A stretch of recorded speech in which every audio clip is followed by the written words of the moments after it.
ngayong Biyernes. Sa panahong ito, nakakagulat na isipin na mayroon pa palang taong mabubuting loob na handang tumulong nang walang hinihinging kapalit. Ang pangalan niya ay Gabo.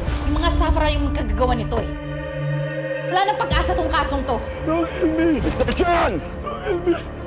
Yung tanging tao na makakatulong sa atin para malutas tong kasong to, wala na.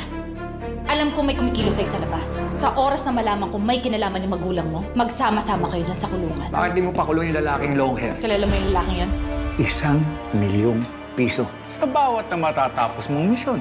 Napakalaking pera para sa isang misyon. Ang ibig sabihin lang, no, buhay ko ang magiging kapalit nito. Paglabas ko dito, maniningil ako. Di lang sa'yo, pati dun sa lalaki nagpakulong sa akin. Kasalanan lahat to ng agent Jacinto na yun eh. Hindi ako titigil hanggat hindi ko siya nagagantihan. Kinakailangan na natin masugpo ang lahat ng mga masamang mga tao. Natanggap ko ang hamon niyo. Kailangan maging isang anino ka. Coco Martin, si Gabo.